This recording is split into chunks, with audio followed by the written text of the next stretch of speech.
ఏం కట్టాలి? ఏ ఏ ఏ చర్చ? ఏ మందిరం అది? ఏ మందిరం అది? ప్రపంచ దేశాల్లో ఒక చరిత్రాత్మకమైనటువంటి మందిరం.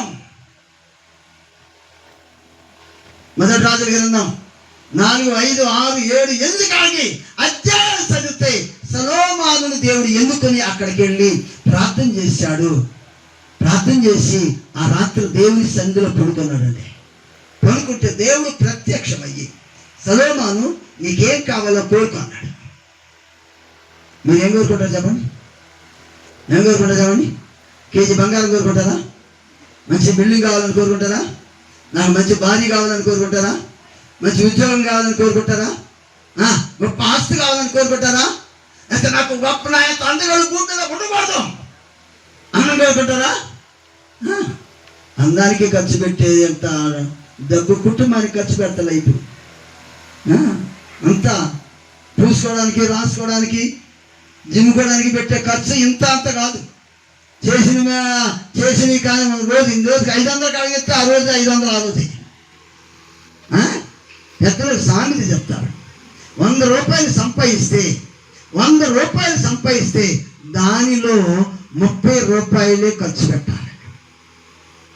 30 రూపాయలు, అందులో మొత్తం 10 రూపాయలు దేవునికి ఇవ్వాలి.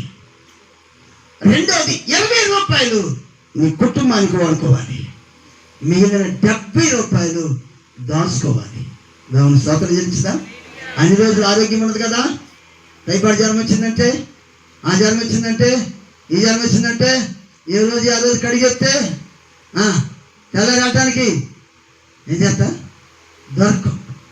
70 రూపాయలు ధననిధిగా ఖర్చు దాచుకోవాలి. పెద్దలు అనేవాడు. దేవుని స్తోత్రం చెల్లించుదాం. సొలొమోను దగ్గరికి ప్రత్యక్షమై దేవుడు అడుగుతున్నాడు, నాకేవద్దు ప్రభా, నువ్వు ఎందుకున్నావే ఇశ్రాయేలీలు, నువ్వు ఎందుకున్నావే ఒక ఇశ్రాయేలు దేశాన్ని, నువ్వు ఎందుకున్నావే ఇశ్రాయేలు ప్రజల్ని, ఈ ప్రపంచ దేశంలో నీకంటూ ఒక ప్రజలు కావాలని నువ్వు ఏర్పాటు చేసుకున్నావే, ఆ ఏర్పాటు చేసుకున్న ప్రజలను పరిపాలన చేయటానికి దయతో నాకు జ్ఞానాన్ని ఇవ్వమని అన్నాడు. చెప్పండి. హల్లెలూయా. అది నచ్చింది దేవునికి. ఏమి నచ్చింది? అది నచ్చి దేవుడు ఏమన్నాడు అని అంటే, అలాగా అట్టయితే నీకు అదే కావాలి కదా, జ్ఞానం ఇచ్చాను పో అని. ఇది కాదు కొంచెం వెళ్తా ఈ సంచి కూడా తీసుకెళ్ళి, ఈ సంచి కూడా ఎత్తి. ఏంటంటే అది ఐశ్వర్యం. దేవుని స్తోత్రం చెల్లించదా? హల్లెలూయా. ఐశ్వర్యం. సొలొమోనుకి ఐశ్వర్యాన్ని ఇచ్చి సొలొమోను ద్వారా ఒక సుస్థిరమైనటువంటి మందిరాన్ని కట్టించాడు. దేవుని స్తోత్రం చెల్లించదా? హల్లెలూయా. చెప్పండి, ఎక్కడి నుంచి వచ్చాం మనం? మొదటి ఏం చెప్పాను? దేవుని ప్రణాళిక ఏంటి? మొదటిది నాకంటూ భూలోకంలో ఒక ప్రజలు ప్రణాళికది. ఆ ప్రజలకి ఎలా వృద్ధి చెందాలో యోసేపుని ఎన్నుకున్నాడు. భవిష్యత్తులో వారికి రాబోయే ప్రణాళికని, వారికి రాబోయేటువంటి కష్టాలు ఎదుర్కోవడానికి యోసేపుని ఎన్నుకుని ఆ కరువును తప్పించేశాడు. రెండవది, ఆ ప్రజలకి ఒక రాజ్యముగా సమకూర్చి ఆ ప్రజలను పరిపాలన చేయడానికి రాజుగా ఒక వ్యక్తిని ఎన్నుకున్నాడు.